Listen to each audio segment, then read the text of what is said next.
Well, welcome back. Believe it or not, it is still April 4th. And it's like 4:38 or something like that. Yep, 4:38 in the afternoon.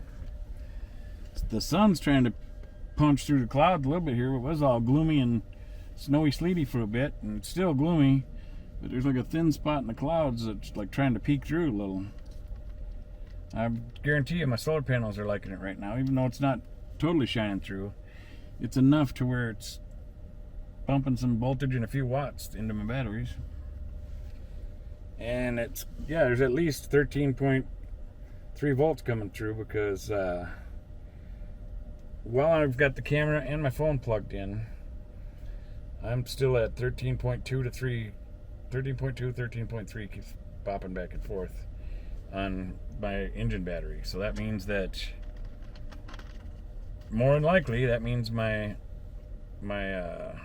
house batteries, my lithium batteries, are fully charged enough to the top now to where it opened up the gate to start sending juice to my engine battery to make sure that's topped off. Because if it wasn't, I'd be at 12 something, 12 point something volts. So no, so it's definitely, the light that's coming in right now is definitely sending some voltage and wattage into my house batteries, my other camper, the main camper lead acid battery, my lithium batteries, and my engine battery are all getting juice from my solar right now. I got a separate charge controller for the normal house battery for the camper.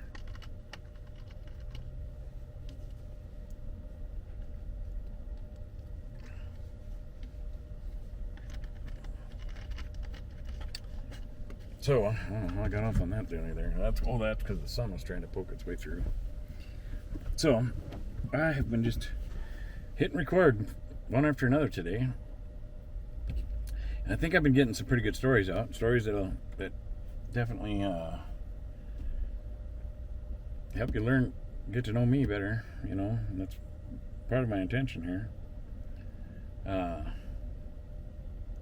As always, by getting to know me, the better you get to know me, the more you'll feel my true faith in the Lord, you know. Rather than me just talking about it and say, oh, I have faith, you know. The more you get to know me as Darren, the being I am, the soul I am, it'll become more and more apparent. You'll see it if you don't already. And once again, even though life is kicking the tar out of me, life is done spanking me good. 10 months out of work, 8 months with no money, made it through the Minnesota winter with the help of churches and the local community around here and the new friends I've made and stuff.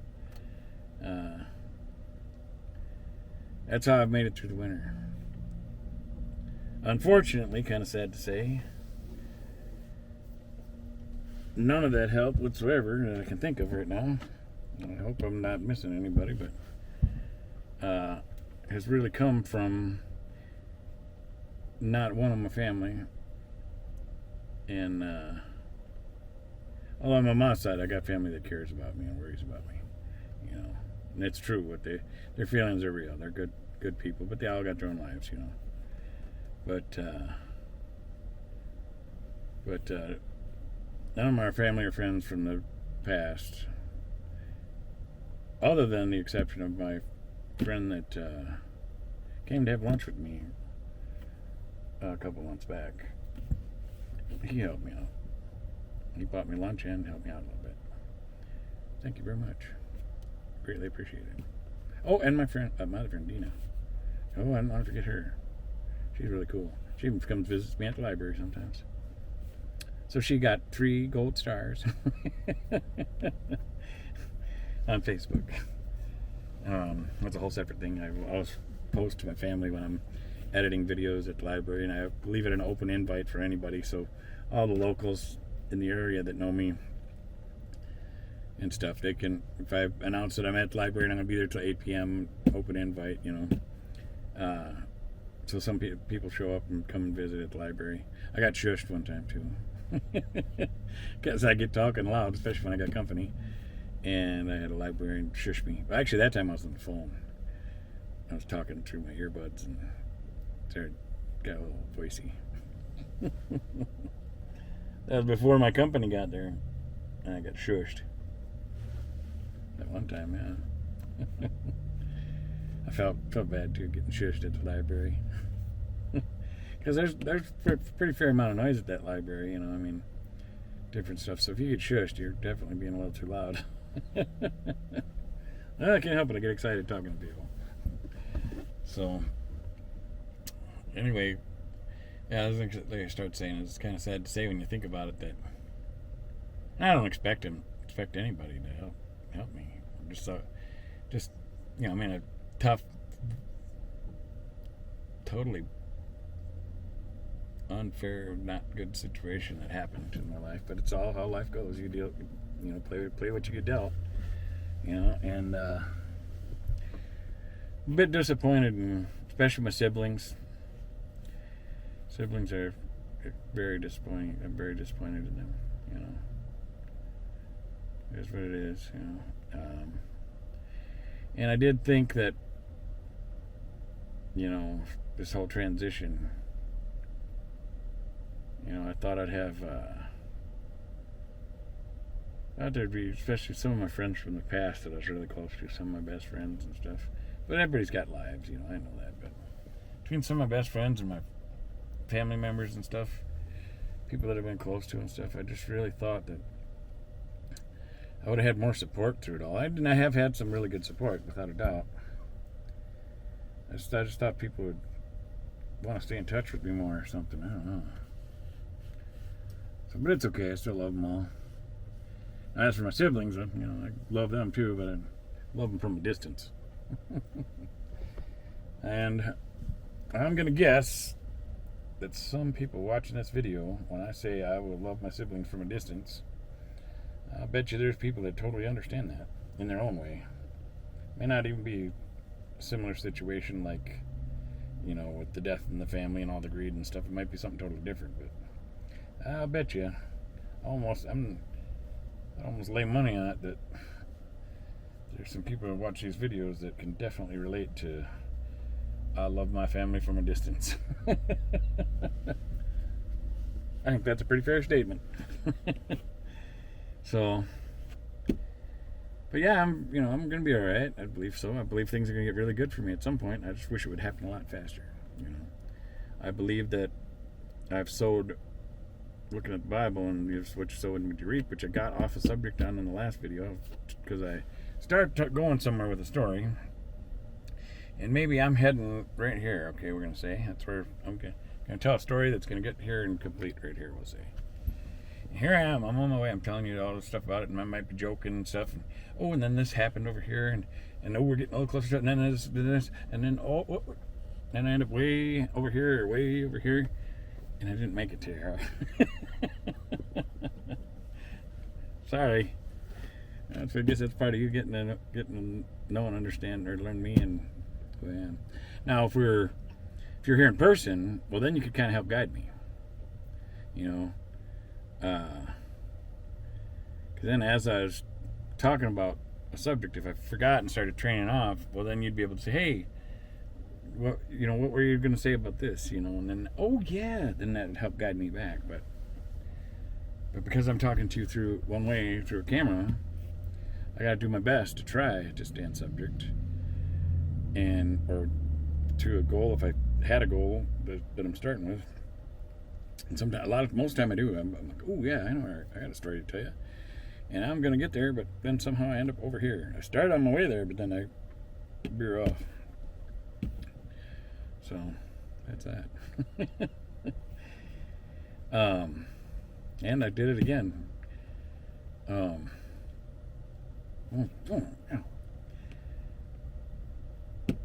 Sowing and reaping. That's what it was. So, since I didn't ever make it to the end of that, I got so sidetracked in life and memories and stuff. Every time I tried to talk in the last couple of videos, I think I've tried talking about this sowing and reaping stuff. And and they say that what you sow you reap. So, and And if it hasn't happened and keep sowing good seed, well, your harvest is just going to be bigger or whatever. You know? And they say when you can pray, you know, you don't have to pray just little prayers. God's God. God can do anything. You can pray big. You can pray huge. You know, but you can pray small too if you want. You know, if you just say, Lord, you know, help me with, how am I going to get $10 of gas in my car? You can pray that. You probably find a way somehow. It might take a couple years. No, I'm just kidding. I'm saying that because of my things I've been going through, but I'm totally playing. Because there are prayers that I've had instantly, like just as I was finishing saying something, bang, you know, and there's no joke about that.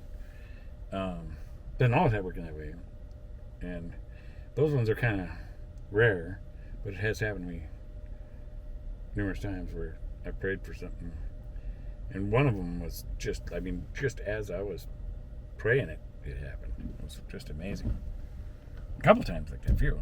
Because I just thought of another one that I've talked about before on here about the Lord said He'd provide, and how quick that happened.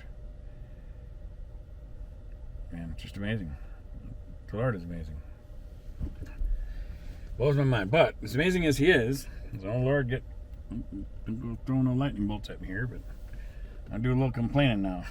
Because I have been sowing really good seed throughout my life, even since I've been a kid. I mean, like I said, I'm not perfect. I've had my flaws and sins, or you know, all that different stuff. But I've been a really good man and godly, or tried to walk through my life as Jesus would want us to walk through life, or teach us. I've done that for the good majority of my life, you know, for the majority of my life. Not just a good majority, the majority. And so I know I've sowed a lot of good seed. And I ain't getting no younger. I'm 57. My biological father died at 55 when I was 25. And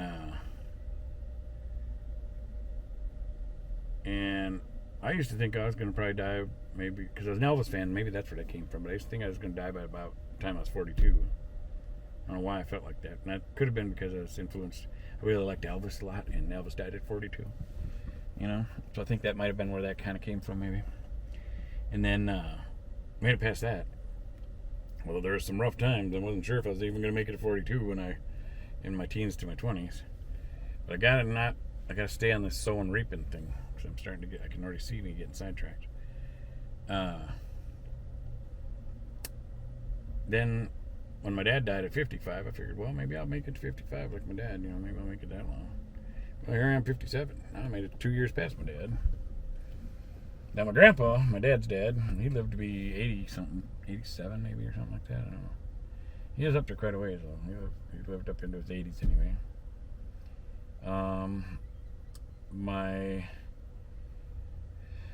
My dad's mom, my Grandma Lovebug, that was her nickname, Grandma Lovebug. I was just a baby when she died, and I think that she was a alcoholic and stuff. So I don't know. I can't remember why she died. If it wasn't like, you know, like it wasn't like a car accident or anything like that. So it was probably, liver or something or whatever. Because I guess she was quite the boozer. And I didn't say loser. I said boozer. You know, tipping them up. And anyway, so then on my mom's side, my grandpa on my mom's side, he died before I was born. And my Grandma Grace, she was around till I was like 14 or something like that. So here I am at 57, been sowing really good seed, and Lord, I hope I ain't bragging if I say premium seed. Some of it might not have been so premium, but a good chunk of it was really premium seed, you know. So then when I'm going through a trial like this, there's times I get frustrated because I deserve so much more. I've been a really good man, and I'm getting older and aching more and stuff. I'll still keep helping people no matter what. I'm still going to be me. But it sure would be nice to to breathe a little easier and not have to think about how am I going to survive or how am I going to make it through the next few days or the next week or something, you know. I try not to look in the. I look less and less into the future now. Right now, I'm living more by the moment now, and the Lord's helped me with that, because otherwise it gets too stressful if you start worrying about the future, you know. So thank you, Lord, for that, because in the beginning of this whole trial through this winter of being out of work and stuff, I had a lot of stress and battling depression and stuff, being trapped in the camper and trying to stay positive and stuff, and I do pretty good with it, but Lord, I'm ready for some harvesting. Come on now. Oh man. And I think I got high potential for some really big harvesting, according to everything I've learned about the Bible and God and stuff, and sowing and reaping, and it's gonna be a good thing, because I'm not greedy. I just want it all. I'm totally playing. So I've been telling people, even the new people I meet around here, and I've been saying it for years. Oh, I've always felt like I was gonna win a big lottery or something big was gonna happen to me and stuff. And when I was a kid, I used to want, you know, big mansion, fancy, cool, different rooms and swimming pools and all that stuff. And I don't care for none of that now. But the house I'd really like to have now, not too far away from here in town, it's a 400 square foot house with a kind of pretty cool garage that I could. It's got a little office area in it too that I could turn into a great little YouTube recording studio kind of a deal. It's just set up really nice. Even though it's older and needs work, I got all the skills for that, for tinkering. And it's got a heated floor in the garage. It's got the tall bay doors, like 16-foot doors or whatever, so I could even literally drive this camper right into that garage inside and close the door. You know, it's kind of cool. Rare to have a garage like that. It's not really deep, though. It's not like the big pole barns that are, you know, 40, 50 feet long or nothing like that. I think this one's only like maybe 30 feet deep or something like that. So I'd have, in theory, from wall to the door, I'd have maybe about 3 to 5 feet, you know, to work with in the front and the back of this thing or something. So it'd be, you know, kind of a tight squeeze, but still doable, you know, so where you could tinker around or whatever. And I'd actually make that a part of a recording studio, so when the camper wasn't in there, there would be, since it's 2 bays, it would be set up for, I could set that up nice for cameras and recording, and I got some big ideas if I could get it. I keep dreaming about that house, and I don't have nothing right now other than this camper. This camper and what's in it, that's what I got. I've lost everything else. But that's all right, you know. God's still good. I still love him. He's got me on this mission for a reason, and I have sowed some really good seed, so I'm ready for some harvesting. And even if it isn't the full big harvest yet,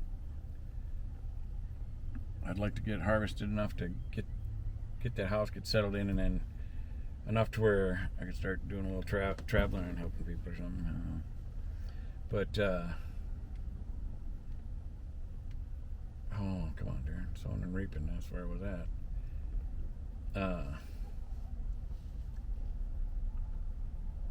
Well, yeah, and I was talking about how when I joke around with other people about it, that when I win a lottery or whatever, like if I won, you know, 100 million or whatever it is, I don't know, anything like that, I want to help so many people, or there's so many different good things I want to do with it that they're not for me.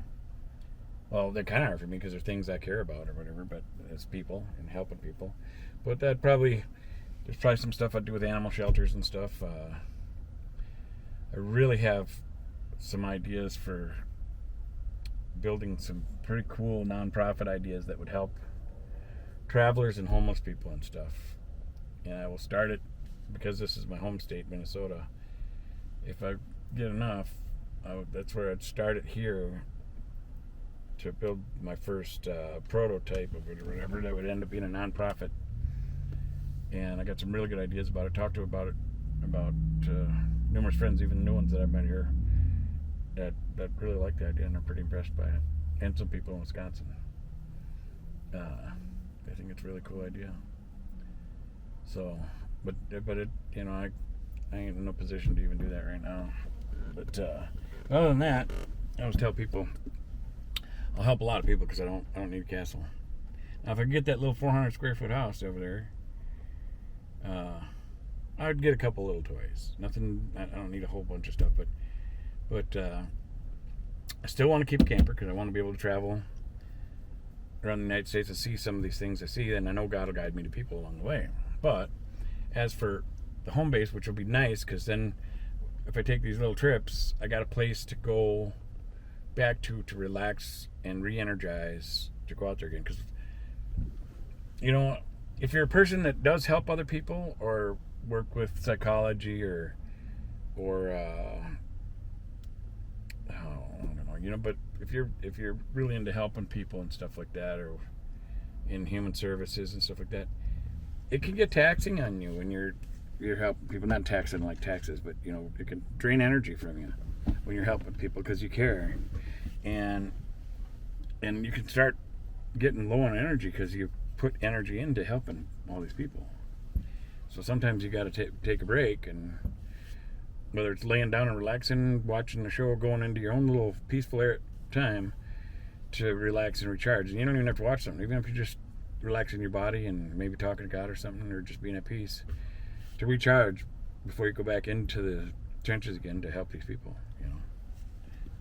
And for a lot of you, that'll make a lot of sense. Some of you might kind of feel it, but not totally get it. I don't know. Well, hopefully you do.